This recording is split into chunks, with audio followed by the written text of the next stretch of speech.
Are you a lifelong fan of General Hospital?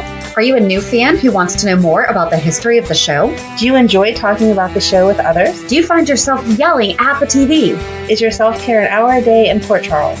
If so, we invite you to join hosts Amanda Kimmel and Shannon Coach at the place where all the hidden conversations take place and secrets are revealed. Meet us at Pier 54, a General Hospital fan podcast. Hello. Hi. Welcome to the Port Charles 411. Today we are finally talking about Eddie Maine. The 90s were so good. They were so good. And, you know, this is when you and I both started rewatching it. So I think we've talked about this before that, you know, we remember some things and then we don't remember other things. And doing this research, I'm like, oh, that's right. That was happening at the same time. So this was fun. So recently, I guess, if you are listening to this at any time in the future, as of July 2023, Ned has recently conked his head, fell into the pool at the MetroCourt, woke up thinking that he's Eddie Maine. However, the personality that we're getting out of Eddie Maine is not the same. Not Eddie Maine. He was looser. He was fun. He was sexy, you know, all that good stuff. So we have a lot of sources, General Hospital fandom, multiple characters, profiles, thelist.com, how Ned Ashton became Eddie Maine, Curly Q Girl recaps, soapcentral.com recaps, Soaps in Depth article, what happened to Ned on General Hospital, and a whole lot of YouTube. Whole lot. So just a little backstory for this time period. It was 1993, very end of 93, but there was a lot of stress happening in Ned's life. He and Julia had just broken up a few months before. You know, Edward's on him. Julia, Brenda's older sister. Yes. Ned's being pressured by Edward to, you know, be more involved, take over the positions at ELQ and everything, which you already know. It goes back and forth with that thought. And, Edward had also made Ned and AJ partners in the Port Charles Hotel. Mm-hmm. So why isn't Olivia talking to Ned about his experience in running the hotel? That never comes up. Never comes up. And at the same time, there was the whole storyline with Damian Smith, and he was trying to get the incinerator built. I forget why. We did talk about that in something. We've done a lot of 411s around this whole thing, and I know that Damian was involved. I want to say it was possibly during the Dominique stuff, because that's when Lucy and Damian or was it during Alan maybe?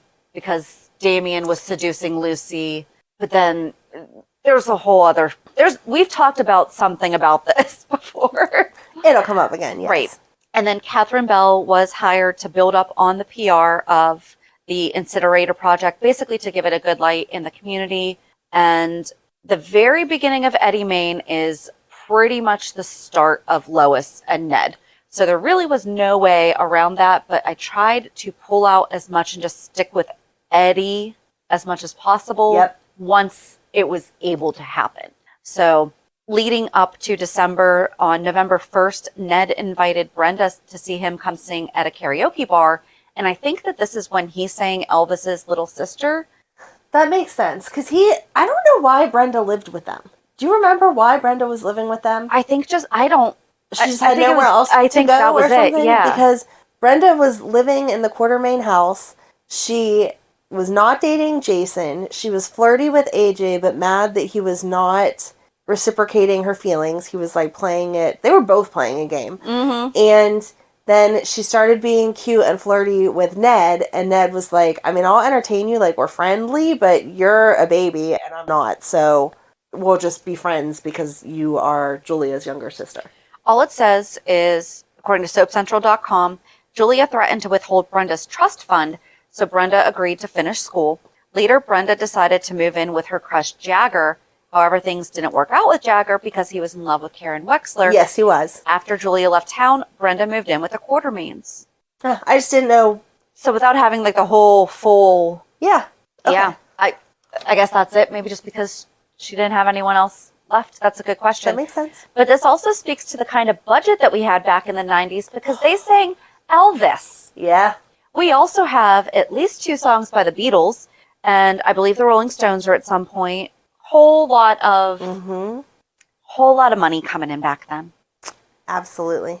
So we get started December 15th, 1993. We see Ned at a bar in Buffalo, and he is there checking out a new hotel. And we see a woman on stage getting ready for the band. Like she's getting the stage ready for the band. And Ned chats with the bartender and lies and says that he's a pharmaceutical salesman. The woman joins him at the bar, and they banter over what actually constitutes as good music.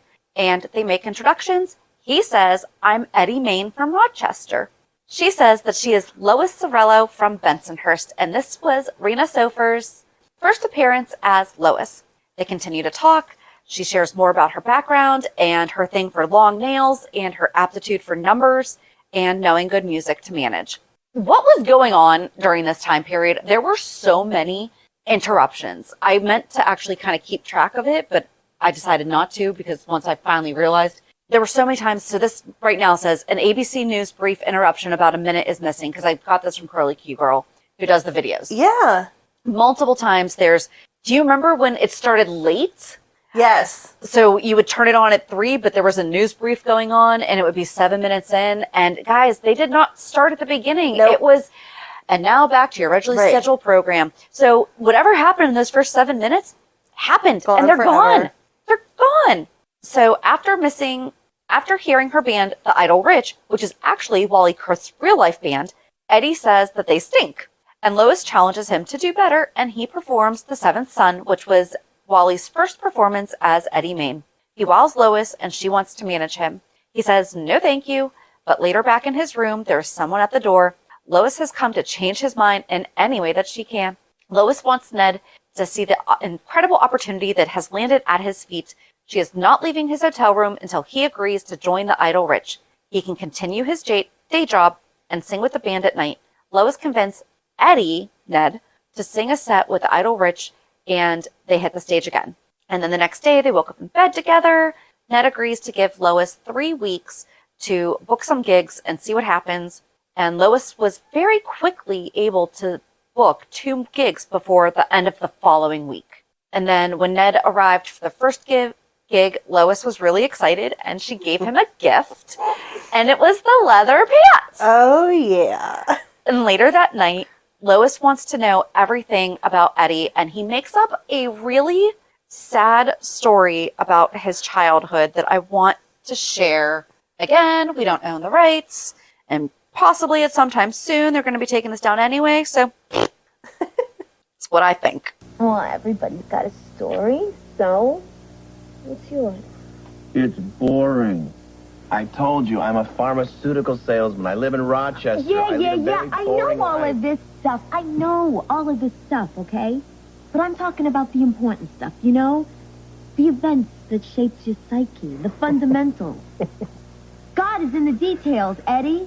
And that's more true about people than it is a work of art. Of course, people are a work of art, as we all know, but, you know, I want to hear the good stuff, you know, like what you were like when you were a kid. I want to hear about the tree fort you made in your backyard, the name of your dog, and now you got that scar on your left knee, you know? First time you held hands with a girl, you know? That sort of thing. Hmm? You really want to know? Okay, I'll tell you. I was raised by my mother and my grandfather, and they were both pretty incredible. We didn't really have very much money, but they were very giving, very, very loving. And they really spent a lot of time with me. They really did. Yeah? Mm-hmm. Doing what? Oh, you know, things. Things. Oh, hey. Don't get too specific on me here, all right? Okay. Well, my grandfather, he used to take me fishing. And my mother, she would, she was very good at games. Yeah? Board games. Cards. I was 5 years old. She taught me how to play chess. Yeah? Yeah. Do you have any brothers or sisters? Nope. Just me. So were they musical? Oh, yeah. Yeah. My grandfather is a jazz guitarist. And my mother, great singer. She sings in the church choir. Yeah. Soprano section. Yeah? Yeah. And she plays the piano. And every once in a while, we'll all get together and jam. My grandfather, he'll play the guitar. And Mom and I will just sit around and harmonize.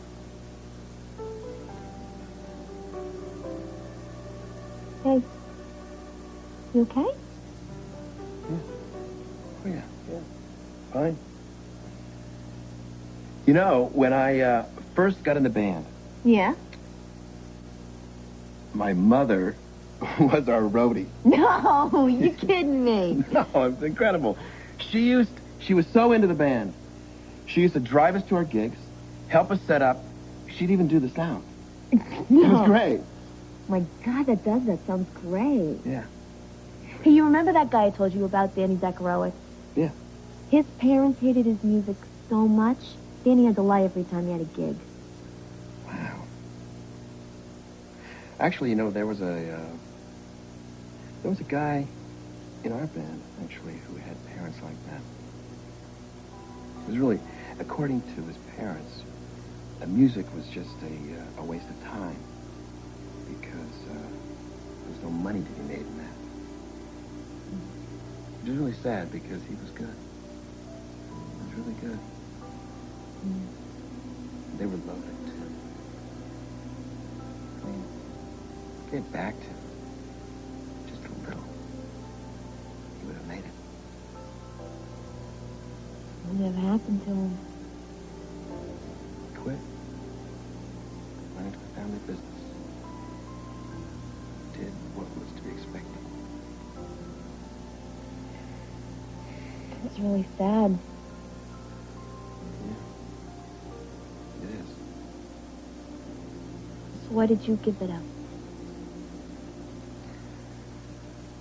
Well, I had to support myself. You could have done that with your music. Yeah. Well, I guess I just wasn't brave enough to take the chance. That was just like heartbreaking. Yes. Because, so, you know, Tracy's like, Eddie Maine is this life that he thought, this is Tracy now, is he thought he could be a rock and roller. No, he really just wanted a simple family to come from. Yep. One that played board games and went fishing and had no money or little money. We do know that Tracy plays backgammon because she plays with Finn. Yes. But when he said she's good at games, I think he meant like the board room, not the board right. games. Yep. But I mean, that was just heartbreaking to watch. Yeah. And she's loving it. Oh, every bit of it, just eating it up. Yep. So then I think it was the following week. Again, they wake up together. And Ned tells her that he will be taking the day off from peddling cough drops so they can spend more time together. And then on New Year's Eve, Lois introduces Eddie Maine and the Idle Rich, who play that night at the hotel in Buffalo. The band begins with The Girl Won't Be Lonely Tonight, and then they sing The Seventh Son. Ned kisses Lois and continues flirting with her until he has to leave to join the band and begin the countdown to midnight as 1993 goes out, and they ring in 1994. And then January 5th, Ned comes in late and Lois yells at him. She tells him that the band is her life and she won't get left behind. Ned tells her that he's having fun with the band and with her, so he's not leaving her. The next day in Port Charles, Ned comes in and waits at a table for Catherine, but as he waits, he calls Lois, wishing he was there with her, and they discuss things for the band. And then on the 11th, Brenda answers Ned's cell phone for a call from Lois, and Brenda tells her that this is Ned's phone, and she has no idea who is Eddie. And she asks Ned, what is a Lois? Well, she asked Lois. She was like, she goes, who's this? And she goes, Lois. She goes, what's a Lois? And just knowing what best friends they become, It was just so funny because, yeah. But Brenda dug his cell phone out of his briefcase. Like, it just shows how she was like, I'll do whatever I want. Like, she was kind of a brat. Yeah. It'll just, like, whatever happens, happens. His phone, that's fine. Yep. Like, I would never do that. Especially where, well, and this is back in the day where it was the fold-up mobile phone, but it was obviously his work phone. Right. So it's not, I And don't know, if I heard was- your phone ringing 2 or 3 times and you weren't here, I would maybe flip it over and see who it was. Right. But I'm not going to go answering your phone. No. And he was on the hotel lounge phone. Yes. Taking a business call. So From that's why he wasn't Edward. there. Yeah. Is that when Edward told him that Damian Smith's dad was Frank Smith? I don't know if it was that scene or the next one. It happened right along those same times. Yeah. So the next week, Ned tries to smooth things over with Lois, and he manages to get her to meet him at the hotel lounge in Rochester. He lies to Lois, telling her that Brenda is the daughter of a business associate of his, and that there's nothing between them. Lois lets him off the hook this time. She's still kind of suspicious, though. That makes it sound like she's like, oh, it's fine. She was not, oh, it's fine. Mm-mm. Lois books the Idle Rich on an audition for a record deal, but Ned says that he is not interested in recording a demo tape. And it was legit a tape. Yes. Yes, it was. Lois talks him into it. The Idle Rich audition for the record executive, and he is interested. Lois is ticked when Ned steps into negotiations for the deal, and the Idle Rich get their record deal. Edward tells Ned that he is giving serious consideration to replacing him as CEO of ELQ, and Ned assures him that he does not have the votes to replace him. And then Ned lies to Brenda that he and Lois are only business. And Lois was really mad because she started negotiating with that guy at like 30% or something insane. Well, he started at 50 and she got him down to 30. And then Eddie/Ned jumps in and is like, no, we'll give you 5%, blah, blah, blah.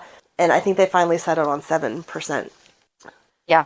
He's not doing a good job of stepping back as the businessman. No, not at all. And that's not something a pharmaceutical rep would typically... Exactly. She's like, what do you know about of course you negotiations? negotiate contracts and stuff like that, but... Not record deals. No. And then the next week, lots of Ned in Port Charles dealing with ELQ business.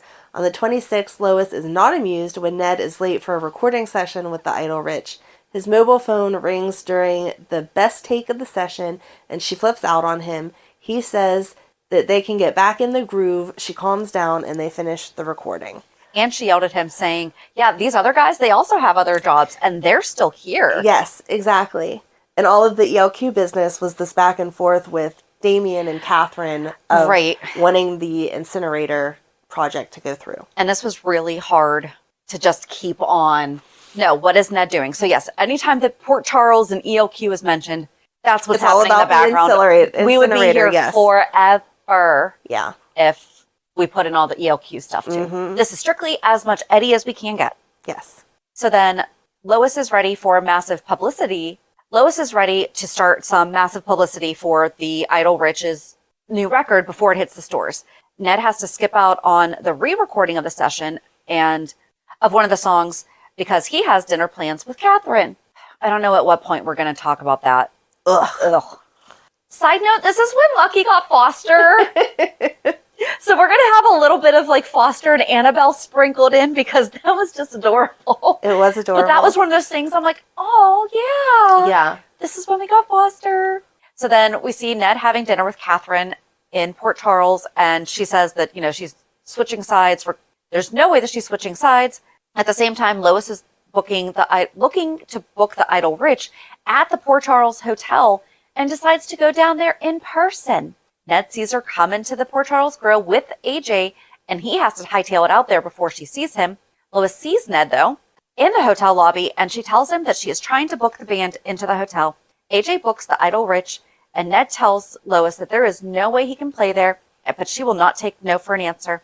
Ned tells AJ that booking the Idle Rich into the Grill was a mistake. Edward then learns that AJ booked a rock band in the hotel and nixes it to Ned's relief. Then Ned and Lois are in the shower, and they are interrupted by Lois's mother. So this probably would have been back in Buffalo. Yeah. This is how Ned meets Lois's mom. And we do hear Brook Lynn refer to Grandma Gloria. Mm-hmm. That's Gloria. She's less than thrilled that Lois is dating another musician. Also, she is portrayed by Ellen Travolta, which is John Travolta's sister. Gloria wants to know all about Ned's family, and Ned really charms her. Lois tells Gloria that she is serious about him, but she's not ready to say I love you yet. And then the following week is when they actually do the photo shoot for the cover of the Idle Rich album. Ned is very adamant he does not want his face on the cover. And Ned tells Lois he loves her, but she is very reluctant to say that she loves him back. Ned then goes to dinner in Brook Lynn with all of Lois's family. So this is where we are missing some people, because Lois calls her mom because she invited him to dinner, and then she calls her mom and is like, hey, by the way, you invited Ned to dinner. And I guess Mark is there, but that's one of her brothers. She mentions him a couple times. Mm-hmm. Brook Lynn never mentions Uncle Mark. Then there's a sister that was on vacation at the time. Mm-hmm. Chuck is gone. Mm-hmm. And then there was a whole mess of other people. I was not writing them all down. However, Ned had to quickly cover because her cousin Gerald recognized him as Ned Ashton, said that, oh, I saw him in some, like the Wall Street Journal or some financial paper. And Ned is very, that's not me. I don't even know how to read. He didn't say I don't know how to read, but he was very much like, that's not my scene or anything like that. And then they start talking about baseball, and Ned upsets them all by saying he's a Yankees fan. But it was really, really sweet to see him coming in. Everyone accepted Eddie. Yes. So, is there anything else? Oh, he even lied more when her mom was asking him about his family. He said, my mom loved Elvis and even went to Woodstock, and she always wanted to be a music manager, and she just loves having fun. Mm-hmm. The exact opposite of Tracy. Yeah. Then Lois has a dream about how successful the Idle Rich will be, and she comes in and like dumps this big bag on Gloria's counter with, jewels and tons of jewelry and super expensive things. Gloria thinks this isn't her dream. Gloria thinks that Lois should accept Eddie as a salesman and try not to change him. Lois calls, should we be saying Eddie or Ned? I feel like right now we should be saying Eddie. Because that's who Lois is calling. Correct. So Lois calls, that was fun to try to search for words too. Oh, I'm sure, yeah. So I just stuck with Ned. Yep. Lois calls Eddie with the news that the Idle Rich's new CD is printed and ready for the stores. He sees the cover and is upset that some of his face is noticeable. Lois tells him that people will be getting to know the real Eddie Maine soon, and he better get used to it. And then Lois presses him to meet some of his family. Ned then buys all the Idle Rich CDs at the local store. Brenda is able to get her hands on the last remaining copy because it was in the display. And then Ned walks in on Brenda playing her new Idle Rich album in the Quartermaine Den, and he secretly steals it. Well, he stole her copy before he went and bought it. I know. She bought the CD like the week that it dropped. Yep. And then he went and cleared the shelves, and she was like, That's when I she just caught bought him. this CD, and it went missing. She got the last copy. It happened twice. He bought all the CDs first, and then Brenda got the only copy left, and then he buys them again next week. Yeah, she got the only one the first week. Right, but he had already wiped out. That's why there was only the one. She didn't see him then, yes. Right. But then the next week, when she's at the record store, is when. There's a whole paragraph about it. Oh, I thought that's what that was referring to. No, sorry. That's what I'm saying. All right. It's the next week. Okay. So I guess I'll go there. March 3rd through the 9th, Lois speaks with Mac and books the Idle Rich for a gig at the Outback. Lois is planning a road trip tour for the Idle Rich to include Port Charles. Oh, real quick, back to when he was talking to Brenda about the Idle Rich, though, he picked up the CD cover and he's like, how do you think I would look in a pair of pants like that? And she's like, not sure. Ned tries to convince her that Port Charles is not a rock and roll type town. He learns that Lois booked him at the Outback. He tells her there is no way he can play there, as Port Charles is his base of operations for his day job. Ned has a bad dream about performing in front of everyone in Port Charles, and Lois refuses to cancel the Outback gig. He dreamt that he was in a towel on stage, and the band didn't know how to play anything, or he didn't know the words. And they're like, what are you talking about? It's Baba Black Sheep. And so he stood up there singing Baba Black Sheep. And then here's where I was at the following week. So Brenda finds Ned at the record store buying more copies of the Idle Rich's CD. She pegs Ned for the lead singer of the band. At the Outback, Ned tells Brenda the whole story about how he got to be the lead singer of the Idle Rich, and Brenda meets Miguel. Brenda plans on holding the fact that she knows who Eddie Maine is over Ned's head for a while, and Brenda clues the cues in on the Idle Rich playing at the Outback soon. After Ned starts complaining again about the Port Charles gig, Lois wants to know if Ned is in or out when it comes to the band, and he agrees to play the Port Charles gig. And the way that he was buying the record store copies, the way that he was buying the CDs, he had the baseball cap on and the jacket, like he was trying to hide who he was. Yeah, and he's like, I'm playing hooky, Brenda. That's why I'm in disguise. And then she looked at it and she was like, nice leather pants. And nope, I see, this is you. Yep. That was the mistake he made, though, was by having the hat on. Yes. Because it gave the same perception of his face. Right. So. Yep. Yeah. And then the following week, Brenda asks Ned how he finds the energy to live a double life with both Lois and Catherine. Brenda wants Ned to invite her to his next Eddie Maine gig. I guess this is when we have to address it, that because of the ELQ stuff, Ned is also romancing Catherine. So the scrapbook says something. The scrapbook says... So Ned was still trying to win Catherine's ELQ votes, and Catherine was trying to win him. She saw Ned kissing Brenda's friend Lois and decided that she had to act fast. When Catherine proposed to Ned, he turned her down, but she wasn't taking no for an answer. Having overheard a conversation between Alan and AJ about the stolen evidence incriminating Alan in the death of Ray Conway, Catherine stole it from AJ's office, and then Catherine went to Edward and told him in order to keep his grandson out of jail, to keep his son out of jail, that he would get his grandson Ned to marry her. And so that is how the relationship went on. The Quartermaines forced Ned to marry Catherine. And then we'll get into more Lois, I'm sure, from your side. I don't want to spoil it. Well, because they're not married yet, though. Right. Marriage is, like, ways away. But basically, that's what's happening in the background. That's the intentions, yes. Yes. At this point, they're still... I don't think they had even kissed yet. Because something happens. I can't remember if I put it in there or not. Okay. We'll see. So Lois introduces Ned to cold pasta for breakfast. Okay, and Olivia just brought him cold ravioli for dessert. Yeah. So there's a lot of things that Olivia does that Lois did. Mm-hmm. But she also knows Gloria. So. Right, they all came from the same neighborhood. Yeah.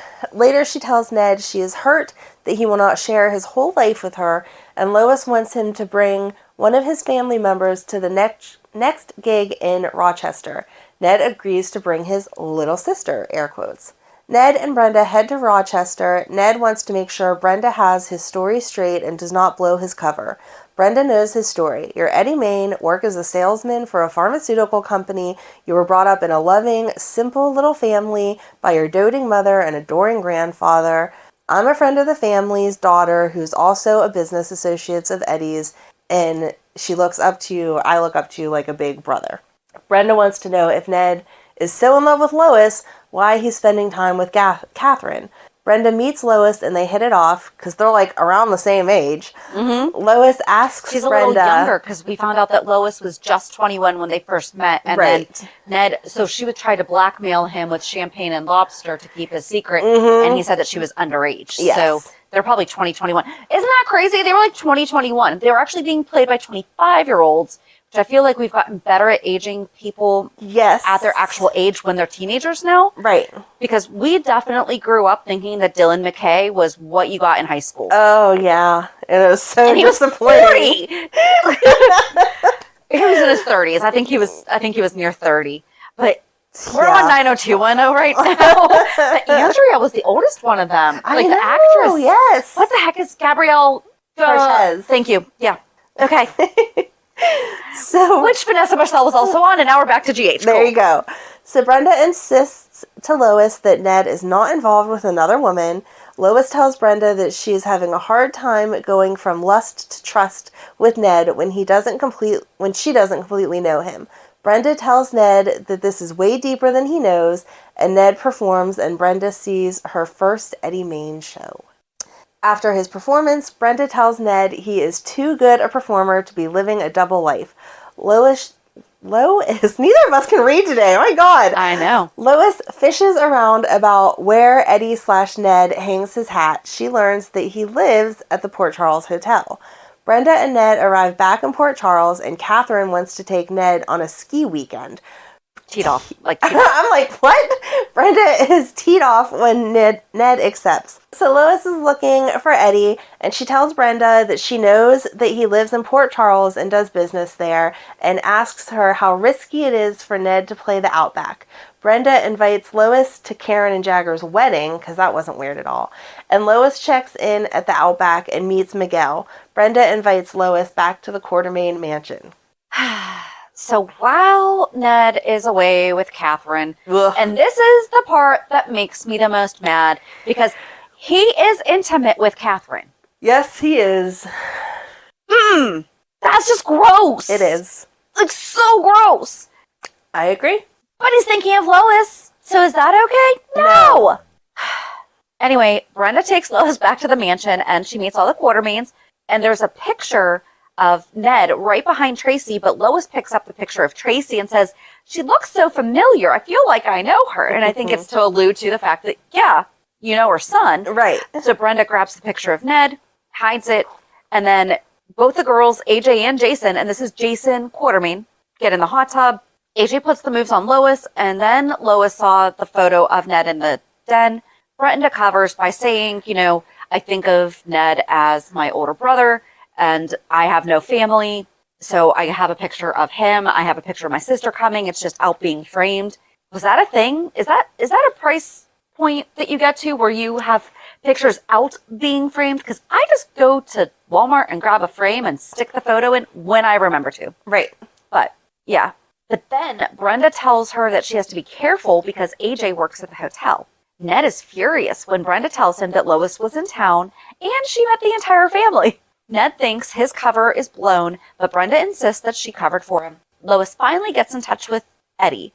Lila wants Edward to take her to see the Idle Rich because they had going back and forth bickering about how bad rock and roll is, and Lila's like, Edward, you need to expand your horizons, and all the beautiful Edward and Lila conversations. So Ned tries to convince Edward and Lila that the concert's a bad idea. Brenda thinks he should just come clean and play the gig. So then Brenda wants to know how's he going to get out of playing Friday's show at the Outback. Lois calls Brenda frantic that she can't find Eddie. Brenda tries and fails to stop her from coming to the Port Charles Hotel and waiting for him. Lois checks into the hotel, but to AJ's delight. Lois checks into the Port Charles Hotel to AJ's delight. She bumps literally into Catherine in the lobby. Ooh. And Ned bounces between Lois and Catherine at the hotel. Yuck. AJ brings champagne to Lois's suite, and she has to hustle him out when Eddie returns. At the end of the night, Eddie winds up in Lois's bed. A very sullen Eddie tells Lois that he was very nervous about tomorrow night at the Outback. He tells her that he can't spend the day with her as he has business. She wants to make sure that he will be at the gig as promised. Brenda arrives to pick up Sunny for the Outback gig, and that was hard to stay on track with all that going on, too. Lois learns that Miguel is a singer, and Brenda introduces Sunny to Lois, and it turns out that they know each other from Bensonhurst. Lois is worried as Eddie has still not arrived. The Quartermaines sit down for a front row seat for the Idle Rich's performance. Lois is sweating bullets that there's still no Eddie. Lois apologizes to Mac for Eddie's lateness, and this was the first time that Mac had booked music. Because Felicia was like, oh, that's a great idea, music in a bar. It's revolutionary. Yes. Miguel offers to fill in for Eddie. He sang Yesterday by the Beatles. Wow. Again, the budget that they had to do that. Lois cannot believe that Miguel does not have a record deal. And again, Miguel, Ricky Martin. And he had long, wavy hair at the time. Miguel is not interested in singing. He already has 2 jobs and is very happy with the way things are. Lois gets a phone call from the Rochester emergency room about Eddie. She finds out that he has a serious case of laryngitis. She arrives at the hospital and confronts Eddie. She suspects that he is faking, gives him the cold shoulder, and goes back to Buffalo. Ned tells Brenda he really screwed up, and as no way did Lois buy his laryngitis act. Brenda pushes him to see the truth, but Ned tells her that Lois fell in love with Eddie and not Ned. And I mean, that was a sweet scene with what we heard earlier. He's confessing. She didn't fall in love with corporate me. She fell in love with the one that he wants to be. So Ned showed up at Lois's apartment with flowers and an apology. So then, April 19th, Catherine drops in on Ned and interrupts a phone call with Lois. Ned gives Lois a bracelet from the Coney Island gift shop, and they end up in bed together. Lois tells Eddie that she booked him a gig in Pennsylvania, and her parents will be joining them. Ned tells Lois he lives in 2 separate worlds, and the 2 worlds do not mix. He asks her not to rock the boat, and Lois admits that 2 separate worlds confuse and hurt her. Aww. Catherine wants to know what the big attraction is for Ned in Buffalo. Catherine asks Ned about the other woman he is seeing. Lois tells her mother that she has a feeling that Eddie is not the man he appears to be. They decide to go shopping. Gloria picks out a dress for Lois for the trip to Pennsylvania, a white girly number. Lois hates it. Bobby and Tony arrive at a spa in Pennsylvania, as do Lois and Eddie. Lois's parents arrive at the spa, and Lois's dad has a few words for Ned for blowing off his little girl.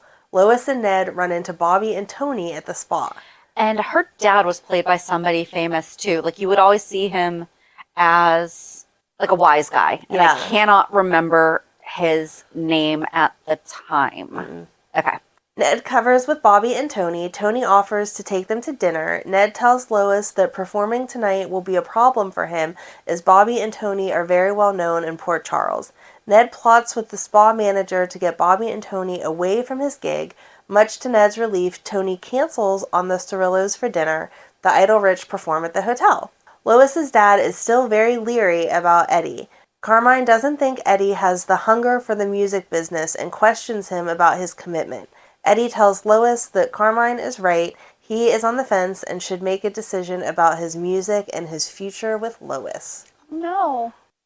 And then Brenda calls Lois and tells her all about her evening with Sonny. And Lois tells Brenda she can't reform Sonny and she shouldn't even try. Ned almost comes clean with Lois. That was so hard to not get lost on, because Lois really was becoming best friends with Brenda and is like, hey, you need to watch out because Sonny has always been unattainable. Yeah. As a lovesick Brenda seeks solace in a box of chocolates, Ned admits how close he came to spilling the beans to Lois the night before. Meanwhile, in Buffalo, Lois triumphantly cements a deal guaranteed to shoot the Idle Rich up to the top of the charts. Promising that he'll set things right, Ned persuades Brenda to keep mum for a while longer. But when Brenda learns ELQ bought deception, she rips into Ned for stealing her birthright. Ooh. Yeah. Lois arrives at the PC Grill and sees Ned and Catherine getting cozy. Catherine pegs Lois as Ned's other woman. Lois organizes a little dinner for Brenda and Sonny. Catherine tells Ned she does not mind that he is seeing her and Lois at the same time, which she should have an issue with, but okay. Edward warmly welcomes Lois back to the Quartermaine mansion. Brenda thinks that Lois should own her own record label. Ned walks in on Brenda and Lois playing with Annabelle in the Q's den. Ned has to cover when Edward walks in. Ned accuses Lois of being jealous of Catherine. Ned assures her she has no reason to feel threatened by Catherine. And then Lois tells Ned that the Idle Rich is playing in D.C. next month. Brenda wants Ned to finance her and Lois's record company, but he declines. Brenda hustles to line up investors for her new record label. And Edward loved Lois when he found out. He loved her. Yes. How can you not love Lois? Right. So then Lois tells Ned that the record company is a go, and Lois calls Ned for reassurance that he loves her. Catherine sees Ned and Lois kissing. Lois brings Ned up to her place in Buffalo for a little more love in the afternoon. And after Lois presents him with a guitar, the guitar that he's remembering. Exactly. That's you were on my page. Yes. I feel like that's why we do this show, is because we are frequently on. But that was my first thought. And Yes. I'm like, he remembered the guitar, but doesn't remember the girl that gave it to him. Right.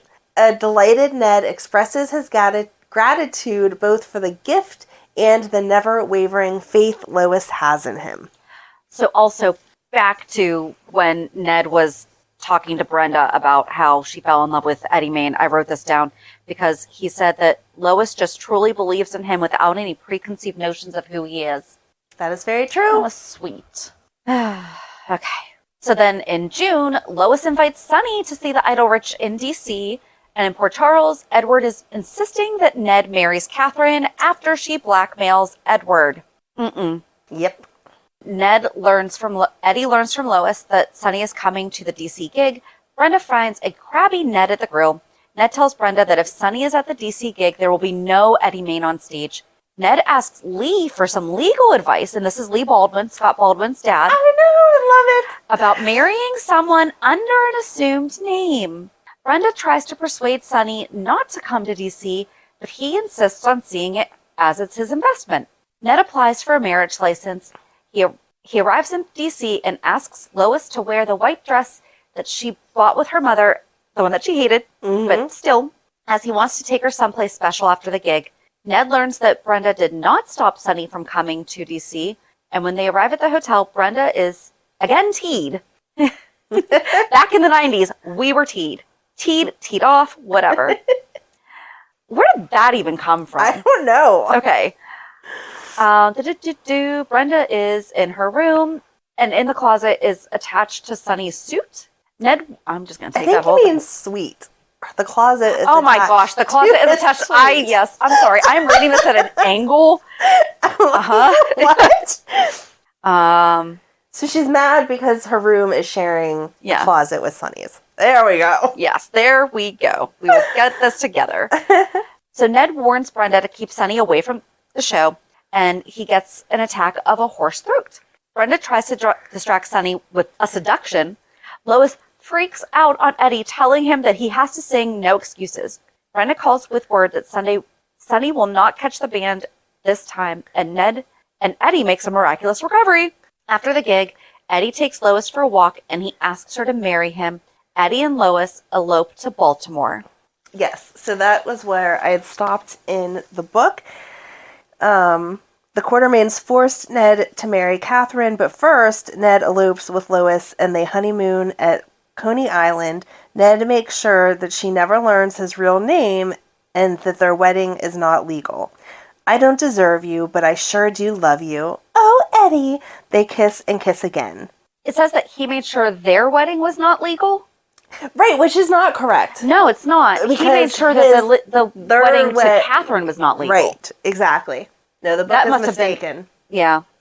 Yeah, because he says he makes sure that the others is legal. Because we'll find out in a little while why. Yes. And then it goes on to ELQ stuff that I don't want to get into. So, June 24th, in Port Charles, continuing plans for Ned and Catherine to marry. Lois and Brenda sign a contract with Sonny. That's for L&B. Yep. And Lois wants to celebrate her record contract with Eddie on Friday at the Outback, but he turns her down. And then Catherine sees Ned with Lois again. Mm-hmm. And then in July, Lois shows up at the Quartermaine mansion the day Ned and Catherine are getting married, but Brenda is able to get her to leave. A few days later, in Buffalo, Brenda and Lois dish about Sonny and Eddie over candy bars and old movies. Ned makes his way to Lois's apartment after his honeymoon with Catherine. So gross. But then Foster showed up to the Quartermaines looking for Annabelle. Does that make it all okay? It does. Yeah. I can't remember if I continued this, but then Annabelle wound up getting pregnant, and it was puppy watch for a little while. I don't know. I just thought it was the sweetest thing that they had the dogs involved in their own little romance, and it drove Edward crazy. And Lila's like, but puppies. Okay, sorry. Oh my gosh. And he would do anything for that woman. Oh yeah. So then Lila offers the gatehouse to Lois as the base of her recording company, and Lois surprises Eddie at the grill. She tells him about the gatehouse being the record company's headquarters. Ned tries to get the Quartermaines to renege on their offer of the gatehouse to Lois. Lois tells Brenda about the gatehouse and that she will be living there too. Brenda reminds Lois that she is changing the rules on Eddie by moving to Port Charles. Brenda and Ned go a few rounds on Ned's stupid choices, and Ned has an idea about how to get Lois not to move into the gatehouse. He tries to get Lois to stay away from Port Charles and suggests they buy a house in Brook Lynn. Lois hates the idea. Brenda can't believe he expected Lois to give up her career and move back to Brook Lynn.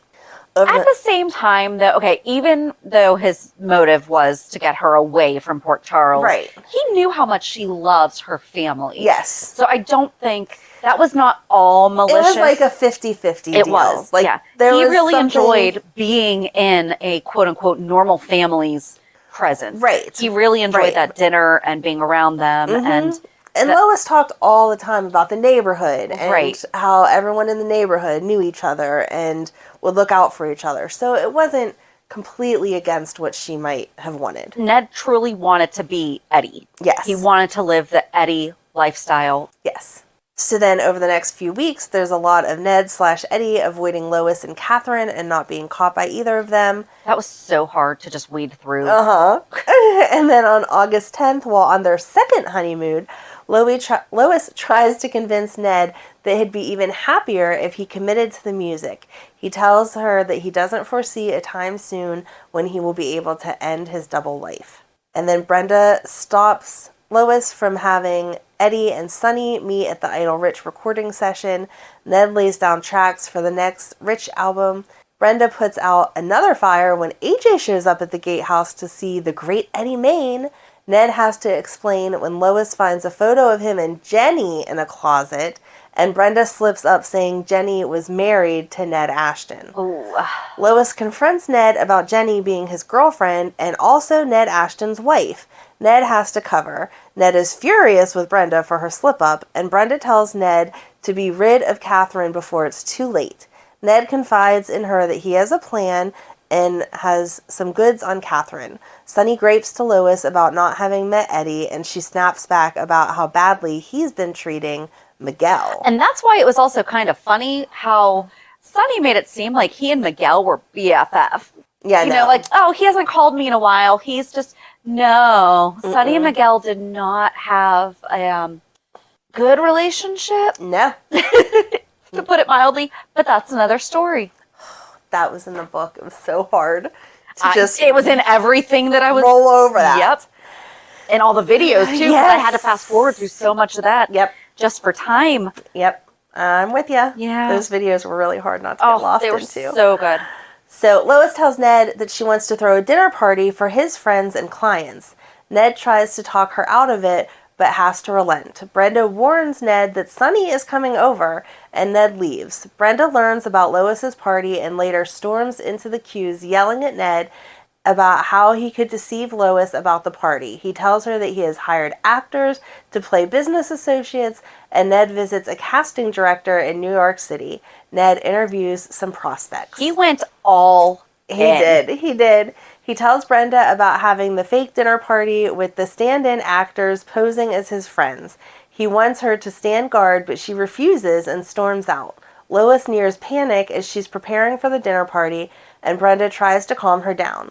Ned and Lois's staged dinner party begins, and the arrival of the fake guests, and things quickly go south, just as Ned planned. Lois promises never to meddle in his day job again.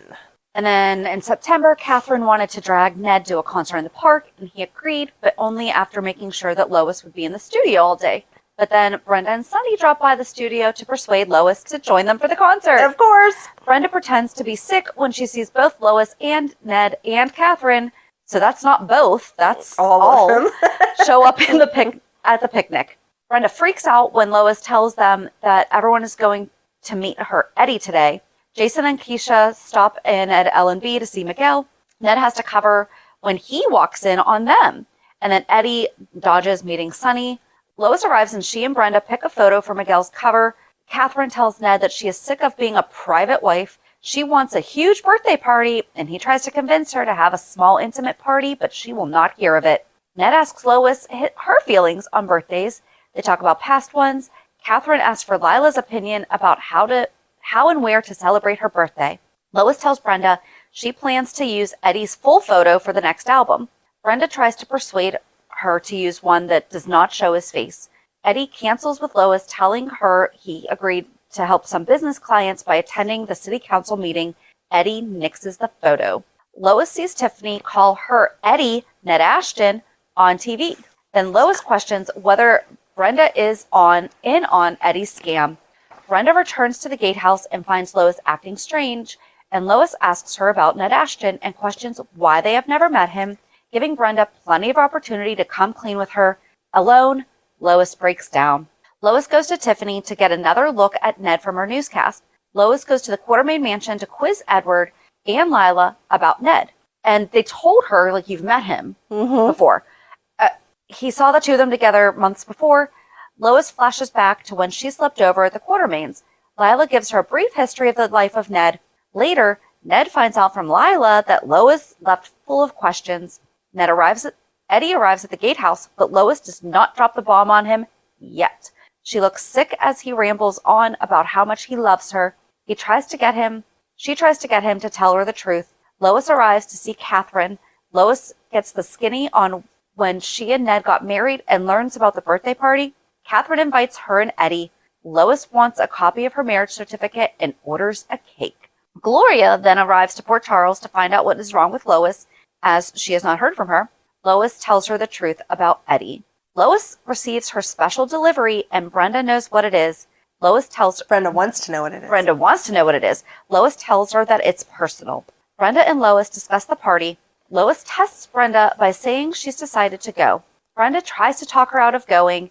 Lois lets her off the hook and agrees not to go. Lois opens up her marriage license with the name Ned Ashton on it, and that's why their marriage was legal. He got married under his correct name. Yes. And he made sure that his marriage was legal. Yep. Because I'm guessing Lee said, that's not going to work. Right.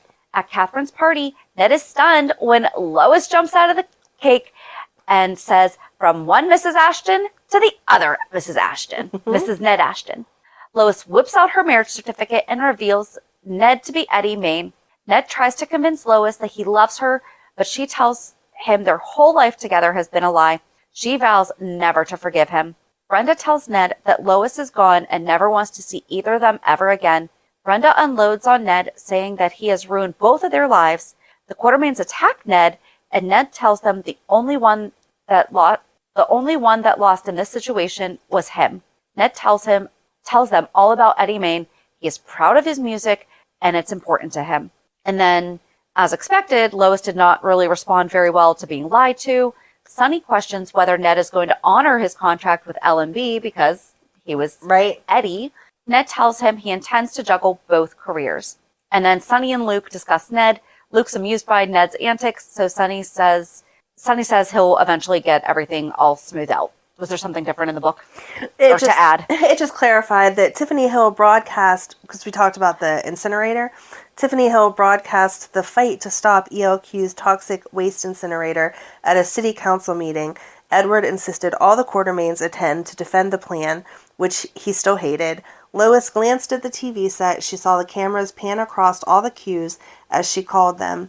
She saw Catherine, the witch that Ned, the only Q she hadn't met, had married, and by Catherine's side she saw Eddie. Nobody in the Quartermaine family could stand Catherine after she hit Lila's dog Annabelle with a shoe. Lila turned to Reginald, her butler, and sighed, will no one rid us of that accursed creature. Catherine threw herself for the birthday party at the Outback and demanded that her new family celebrate with her. A giant cake was rolled out, and Lois popped out of it. Happy birthday to Mrs. Ned Ashton from the other Mrs. Ned Ashton. That was it. Ned's double life was over, so were his two marriages. Ned had hired Mac to dig up some dirt on Catherine so he could divorce her safely. He learned that she was an embezzler and that she'd been Damien's lover for years. Now he could control her, but it was too late. Ooh. Dun, dun, dun. And then I don't think it gets into anything with them for a while. Ned told Lois the entire truth about his deception and marriage to Catherine. She didn't want to have anything to do with him. Eddie was gone forever, and she had no use for this Ashton, this Nedley, as she began calling him. She wasn't going to forgive him. It even took her a while to get over her anger at her business partner, Brenda. So then Ned talks with Miguel about his double life. Miguel thinks that Lois will come around. Lois can't get past all the times Ned lied to her, and she wants to get even instead. Oh, yeah. Ned takes Catherine's sports car and stages an accident with it. Lois learns that Ned has been in an accident, so, he fakes an accident to get the attention of Lois. No. She arrives at General Hospital. Steve tells her that Ned suffered a head injury. Lois tries not to hyperventilate, and that's an ongoing thing. She always hyperventilates. And Tony tells Lois that Ned is going to be fine, and once she learns that all he has is a minor contusion to his forehead after running into the tree, she smells a rat. Lois goes open loop on Ned. Brenda and Sonny have to tell Lois that Ned is game to hit the road as Eddie Maine to promote his CD. Ned reports for work at the L&B studios. Lois flips her lid. Ned tells Lois he is not to let personal feelings screw things up for L&B and the idol rich. She starts whipping his CD at his head and other body parts. Brenda and Sonny have to save him. Lois agrees to promote the idol rich with several conditions. I love Lois. I know. I love Lois. So October 28th, Lois has prepared a very serious and long on-the-road schedule for the idol rich. Ned assures Lois he can handle the tour from hell. Lois goes over Ned's insane promotion schedule. Lois springs the Outback gig on Friday for the idol rich on Brenda and Sonny. Brenda tells Ned about the Outback gig. Ned is fine with it as the Q's are too busy with other things to worry about his little gig at the Outback. Lois secures the gig for the idol rich. Lois is mildly peeved that Ned is late for the idol rich's rehearsal as he is in court with Edward. Ned arrives late and starts rehearsals. He and Lois argue about the songs. And then Brenda and Lois discuss who to invite to see the idol rich at the Outback. Lois invites all the Quartermaines and Damien to Ned's concert. Port Charles gathers to hear Ned sing at the Outback. After the show, Mac and Ned discuss his performance and failure to win back Lois. The Q's rip Ned a little about his concert, but they were impressed. Ned accuses Lois of setting up a very difficult situation for him last night. She tells him that his performance made her feel hollow and empty. He passed with flying colors and he wants credit where credit is due. Lois accuses Ned of trying to change the band's image when he suggests a new acoustic ballad. Ned thinks she is turning up her nose at something good for the band due to her personal feelings for him. Brenda has to referee their argument. Ned sings his new song outside Lois's window and makes his point. She agrees to let him play dopey love songs. Lois tells Brenda that she is mad at herself for missing her Eddie. Brenda tries to convince her that Ned is Eddie. Brenda calls Ned with the news that Lois misses him. And then Brenda questions Lois about her overscheduling of Ned. Lois thinks Ned needs to be taught who's boss. Sonny says Lois has got to get even with Ned to be able to get over his lies before it messes up with her mind and L&B. Sonny has Lois and Brenda over for dinner/business meeting. Sonny wants Lois to take over for Brenda as Ned's Rochester concert. Lois and Ned have to work together for the benefit of L&B. Lois agrees on one condition. Lily and Miguel announce their engagement to the L&B crew. Lois tells Ned that she is covering this leg of the tour for the idol rich. The bus leaves at 5 p.m. sharp, so he better be on it. Ned calls Lois, telling her that he had a crisis at ELQ and he will not make the bus at 5. He has a helicopter and plans to use it. Lois is panicking about the Rochester concert. Ned is late because it's snowing, and then the pilot finally grounds the chopper. Ned calls Lois with the news that he will not be making it. Ned arrives to apologize again for missing the concert, and Lois tears into him and splits with Brenda for GH. On Christmas, Ned and Edward... No, that's... Yeah? This is where yeah. Okay. On Christmas, Ned tells Edward he is taking a 3-month leave from ELQ to save his marriage. Edward gives him 6 weeks. Edward tells AJ that he wants him to be his right-hand man while Ned's away. Ned proposes the full-time commitment to Lois. He pleads with her to give him time to fix their marriage. Lois barges in with good news that Ned is taking 6 weeks off from ELQ. They, Sonny and Brenda, agree it's a good decision for L&B. Later, Lois tells Ned they have a deal. A few days later, Lois arrives at the mansion to give Ned his concert and promotion schedule, and Ned tells Lois he'll show her what he can do over the next 6 weeks. So then in 1995, we're in January, Ned does a ton of promotion for his show in Schenectady. I can't say. I think I said it right the first time just because I wasn't thinking about it. Lois gets jealous with all the female attention he receives. Ned performs, and by the end of the day, Lois is exhausted. It is Lois that is exhausted and not Ned after a full day of promotion. Wink, wink, nudge, nudge. Ned's concert tour continues. Lois is jealous after he is mobbed after the show by groupies. After another long day, Lois is exhausted and Ned is rearing to go. Brenda thinks that Ned got to Lois on the road. She admits that all the feelings are getting stirred up again. Brenda congratulates Ned on his progress. Ned tells Lois that he wants to finance the video for Miguel starring Brenda. Brenda and Stone help Lois at the merchandise table and at Ned's insane concert in Buffalo. Ned is hunted down by crazy groupies. Lois gets Ned back to the hotel amid a flurry of crazed women. Ned reminisces about the night that he met Lois. Ned and Lois return to Port Charles, and he is on a tremendous high. Lois pays her mom a visit in Bensonhurst for some advice. She tells her about Ned's sabbatical from ELQ and that he has changed and tries to convince Carmine that he really is trying. Lois sweats Ned's gig at the Outback. She has a bad feeling about tonight. Half of Port Charles arrives to see Ned's gig, and he plays a new ballad. Ned goes back on the road with Lois. She tells him that her punching Catherine was closure to a really rough past year. Ned wants to know if he is in the next chapter, and they reconcile. Aww. Lois worries about what happens when the 6 weeks are up, and he goes back to being solely Ned Ashton, CEO of ELQ. A few weeks later, the Quartermaines bicker about Ned's absence. Lois and Edward get into a fight at dinner about the music world being a far cry from the real world. She could really give it to Edward. Uh-huh. And then Lois asks Mac if Robin can help out at Ned's concert in Ithaca. Ned tells the L&B gang that he will share his plan regarding his double lives after the gig in Ithaca. Ned performs in Ithaca. Ned tells Lois he has a plan so that they can have it all, and he tells her that he wants to make his double life a way of life. Lois agrees that she can live with it. Basically, it's Monday through Friday in the boardroom, and Friday night through Sunday night, he would be Eddie Maine. Yep. So Ned tells Edward about his plan to return to make his double life his real life, and then Ned closes a big takeover for ELQ, much to Edward's delight. This is where it started to be really, really sporadic, because that was that was February, I'm sorry. And then in April is when the big takeover happens. Then we don't see him again till July. Okay.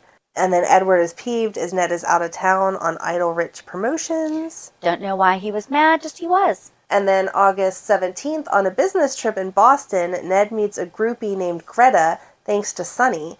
She drugs him in the hotel bar and offers to help him back to his room. Ned passes out and Greta takes some compromising, sexy photos. When Lois calls, Greta answers the phone. Lois wants to get to Boston stat. Lois arrives at Ned's hotel suite to find the sexual setup. Ned wakes up and Lois promptly punches him out and storms out.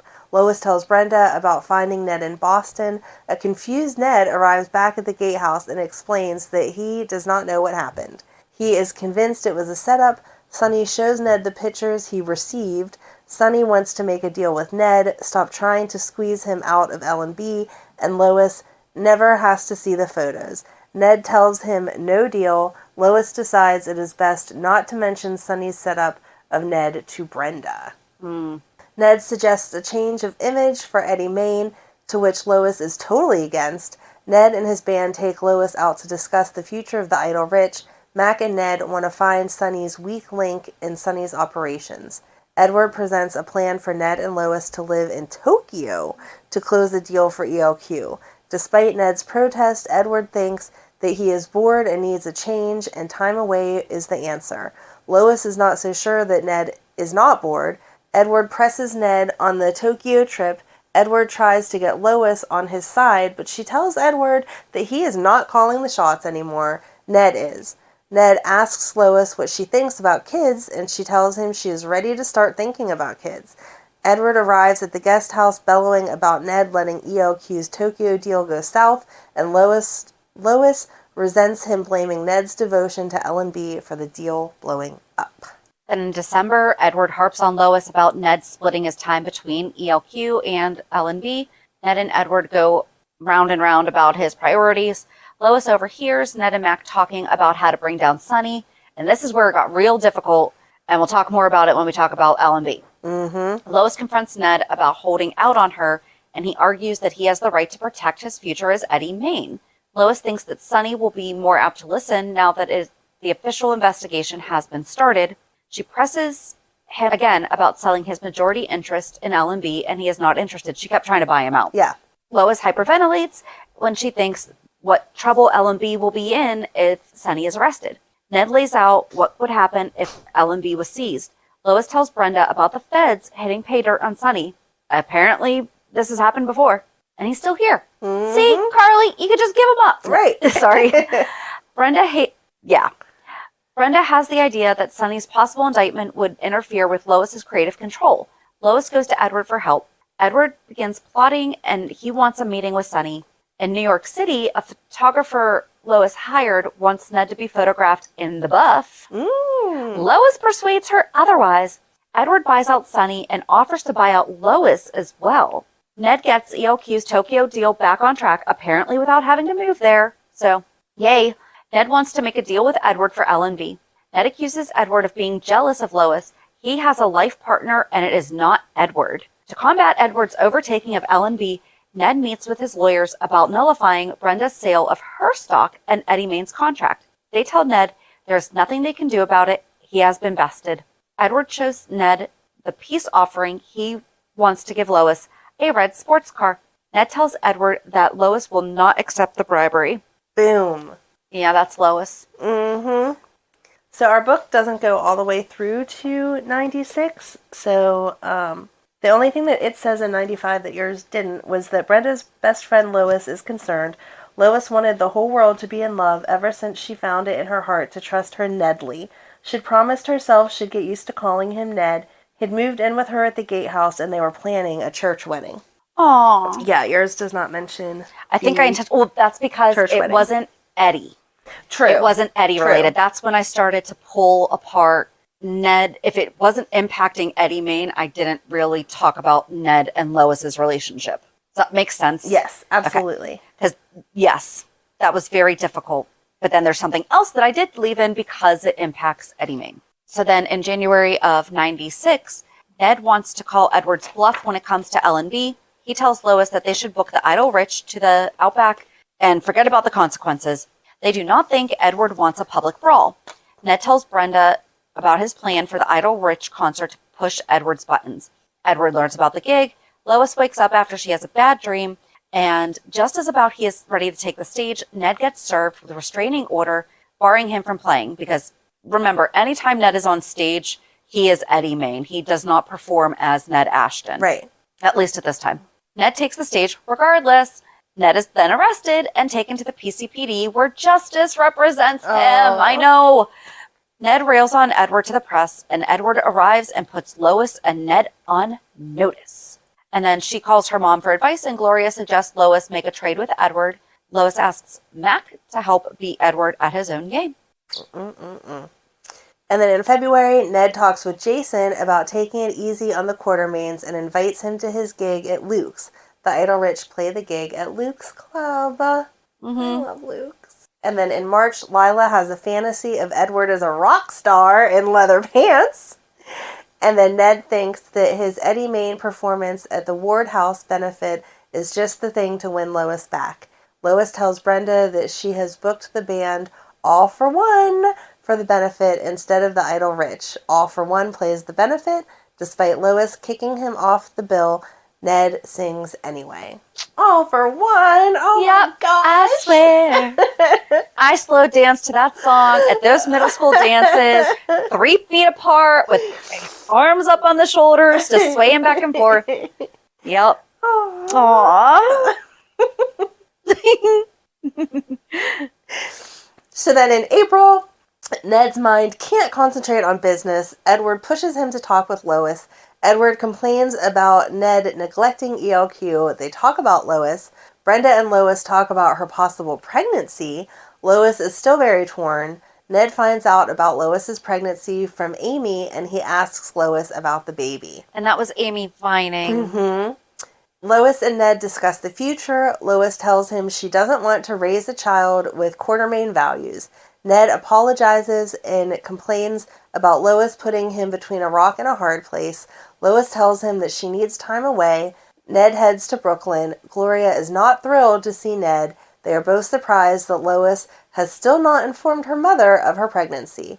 Ned arrives back at Lois's parents' house, wanting to speak with her. Ned and Carmine have a talk about compromise. Ned agrees to give Lois some space, but he is not giving up on them.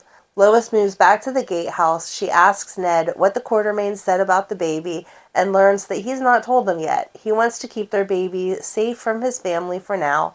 Ned and Lois tell the Quartermaines about the baby, and the family takes over. Something that has not changed very much. No. So then in June, Lois gets a case of Q family overload, and she thinks that she and Ned should move to Bensonhurst. Remember when he tried to do that? Yep. And she was like, no. So then this is what he was trying to prevent. Ned tells Edward that he is going to cancel the Idle Rich tour that Lois planned, but Edward insists that he goes. Okay. Right? Ned is suspicious of Edward pushing him out the door. Ned tells Lois that he is canceling. Lois and Ned talk about his tour and trying to sign Dara. Mm-hmm. Lois goes to work on Dara again. And at some point, Lila shared her support of Ned being Eddie. She said that it put a sparkle in his eye and brought Lois to them. Yes. So then Lois tells Ned about booking the Idle Rich to play in Boston. Ned can't shake the feeling that Edward is up to something. He always was. Edward wants Justice to look into a deal that Ned closed in Singapore for ELQ. Edward takes delight in Justice fixing the problem that Ned overlooked.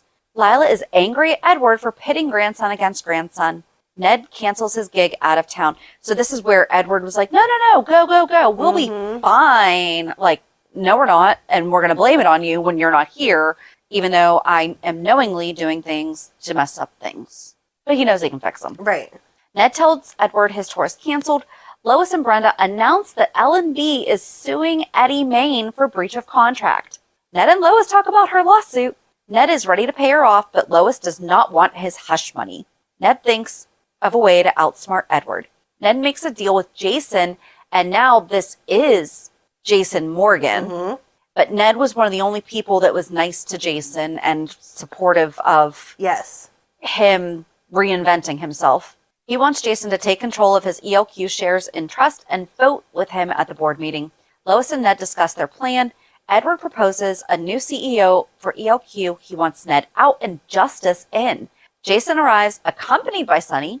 Jason tells Ned that he sold his stock to Sonny. Mm-hmm. An angry Ned accuses him of taking advantage of Jason. The board is deadlocked. Edward blames Ned for opening the door to Sonny. Jack sides with Edward, and Ned is ousted from ELQ. Lois and Justice talk about the pros and cons of the Qs. Lois wants to make sure Justice hangs on to his soul. Edward offers Sonny to buy out his stock, and then Ned assures Lois that Lois is about to be happy from being free from ELQ. Tracy then shows up to the gatehouse, determined to get Ned back into ELQ. Can always count on Tracy. Right. And then in August, Tracy, Lois, and Ned have a family dinner at the Outback. Lois makes an effort to get along with Tracy. She tries to make conversation with Tracy about Eddie Maine, but Tracy just wants to discuss ELQ. Later in the week, Tracy sees Ned perform for the first time as Eddie Maine. Ned and Lois announce they are going on summer tour. Ned and Lois say goodbye to Robin, Jason, and Sonny. On August 22nd, Lois and Ned in Los Angeles on tour. Ned scores an extended gig there. They contemplate staying. They head back to Port Charles and decide to wait to tell the Quartermaines they are moving. Tracy is ticked. Ned and Edward discuss a possible takeover attempt by Jax. Edward wants Ned to try to determine if Jax is really up to something. Tracy tells Jax that with Ned leaving, ELQ will be ripe for the takeover, and Ned arrives to see Jax. And then in September, Lois and Ned plan dinner with Jax and Brenda. Lois tells Ned how difficult it is to keep the secret from Brenda about Jax and Tracy being in cahoots. Tracy gives Ned and Lois a baby gift, which does not sit well with Lois. Brenda and Jax arrive, and Ned tosses Tracy out. They all go to Robin's party together, and Ned is called away to New York City on ELQ business. Ned calls Lois with the news that he is coming home from New York City today. Gloria arrives at the gatehouse to help Lois pack. Lois tells Gloria about Jax and Tracy's takeover attempt. When Ned arrives home, he denies when Lois thinks he really doesn't want to move. Lois and Gloria talk. Lois is worried that the Quartermaines will self-destruct if they lose ELQ. Lois tells Ned they should stay till he bests his mother and secures ELQ. They can go to LA after they defeat Jax and Tracy. Tracy is involved in a hit and run. Whew, Tracy, all over the place. Lois gets Tracy's confession of the cover-up of her past hit and run on tape. Things get heated and Lois gets a cramp in her stomach. Gloria rushes her to GH. Lois is upset at herself for getting so upset at Tracy, and Brenda arrives at GH to be with Lois. Edward wants Ned in New York City ASAP. He admits he miscalculated and offers Ned a 3-year contract back as CEO of ELQ. Ned turns him down and gets word about Lois at GH. It's false contractions and she is released. Ned tells her about the contract and she admits she did say to do what it takes to protect ELQ, but she now has regrets. For the sake of the baby, Lois wants to go back to Brook Lynn. Lois tells Ned she is leaving tonight. Lois tells Brenda that she's leaving. Ned and Lois say goodbye. Lois comes back in February to introduce Ned to Brook Lynn. Why was he not there? She didn't want him to be there, remember? I know, but I still feel like he should have been in Brooklyn. But even if she wouldn't let him in the room. He did keep trying to talk to her. I am almost positive. Yes, he didn't just I didn't get to watch all this, but... Yes, he did try to keep in contact. She didn't want anything to do with him, but I feel like Ned would still go to be there. So anyway, Lois comes back in February to introduce Ned to Brook Lynn. When she's ready for a nap, Lois tells him to count to 10 and she is asleep by 7. Ned is surprised and asks if she does that every time. Lois says she does. She's just like her mom.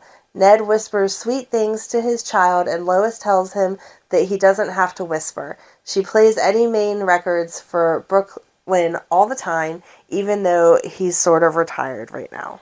And that's the thing, like all that ELQ stuff actually did impact why he stopped being Eddie Maine, so that's why that's in there. Yes. There was so much more, though.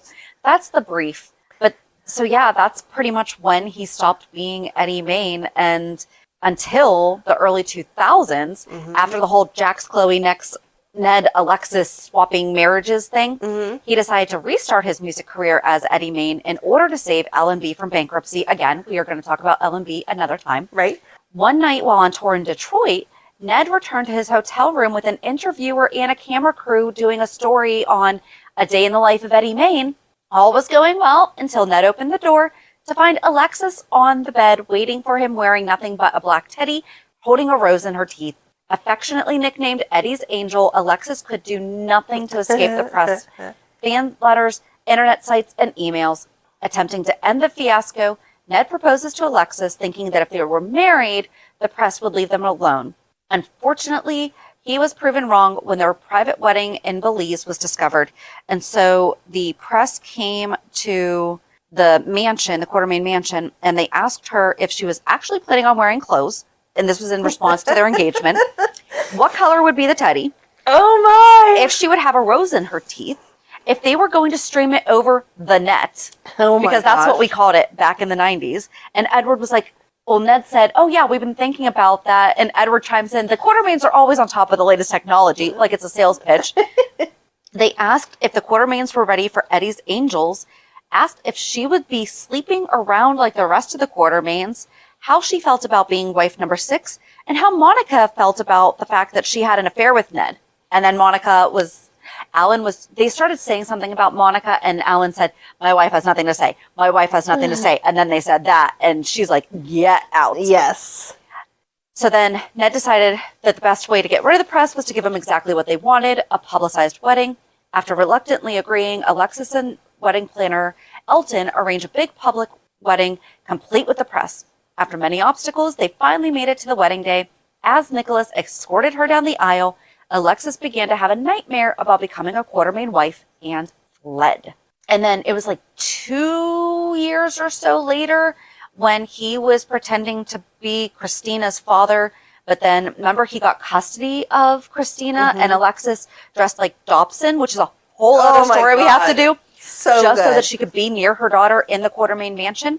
So she started working with Stefan, her brother, to get custody of Christina. And step 1 of the plan was to have a woman move forward and claim that Ned, Eddie Maine, had sexually assaulted her back in the Eddie Maine days. Alexis soon had doubts regarding the plan. The woman eventually confessed to making a false report. However, she fingered Alexis as the only one behind the plan. So Ned sued Alexis for defamation of character and sought sole custody of Christina. Yep. And then it has been that was like really the last time he was trying to have a career as Eddie Maine. Right.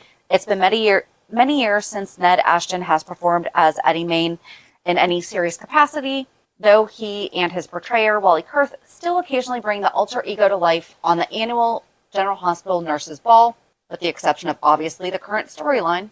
So in 1995, Eddie Maine first appeared with his band The Idle Rich when they performed Somewhere Over the Rainbow, and again in 2000 when they did the song Simply Irresistible. Ned also performed as himself in 97, 98, and 99. General Hospital retired the Nurses Ball from 2002 to 12, but it eventually returned in full force in 2013. Eddie Maine returned to perform Meatloaf's You Took the Words Right Out of My Mouth in 2014, Queen's Crazy Little Thing Called Love in 15. Ned and his wife, Olivia Quartermaine, performed dance numbers together each year from 2017 to 20. He also sang, and this doesn't mention when he did Don't Go Breaking My Heart with Emma. Mm-hmm. And Wally Kurth has also... This is so sweet. So with the narrative of General Hospital, the Nurses Ball is a charity to raise funds for awareness for HIV/AIDS research. At the same time, the cast and crew of the show used the opportunity to raise money in the real world as well. Wally Kurth was thrilled to utilize his alter ego, Eddie Maine, to raise funds for the Ryan White Foundation, which provides support for those living with HIV. In an interview with Lifestyle magazine, Kurth said, as part of Eddie Maine and the Idle Rich, the band that I play with, we played about 40 times, we wrote songs for the show, and we used to go out on tour, and we raised money for pediatric AIDS all around the country. We raised about $250,000. Though Kurth no longer tours as Eddie Maine, his real-life band continues to raise money on behalf of Kurth and Taylor Foundation, which helps various children's hospitals and direct service programs. It's so awesome. I know. I mean, Though Eddie Maine persona came about as part of a character storyline on daytime television in the 90s, General Hospital and Kurth managed to turn music into a way to help real people in need and create decades-long tradition with the iconic performances that fans can look back on for years to come. So sweet. I'm not crying. You're crying. Yeah, okay. I'm crying. Well, I'm not crying. I'm teared. But this is why we're mad that Eddie's mean right now. Right. Because that's not him. No. It was so much fun revisiting this. Yes.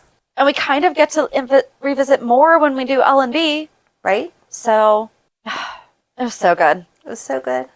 So I guess join us on Monday as we recap this week's shows, see if Eddie has done anything new. Hopefully he's being nicer. I know. That's what's happening this week, I would like. Anyway, have a good weekend. And we'll meet you at the pier. Bye. Bye. If you enjoyed today's show, we invite you to go to pier54podcast.com to subscribe on your favorite platform. Don't forget to leave us a review. And you can also follow us on many social media channels.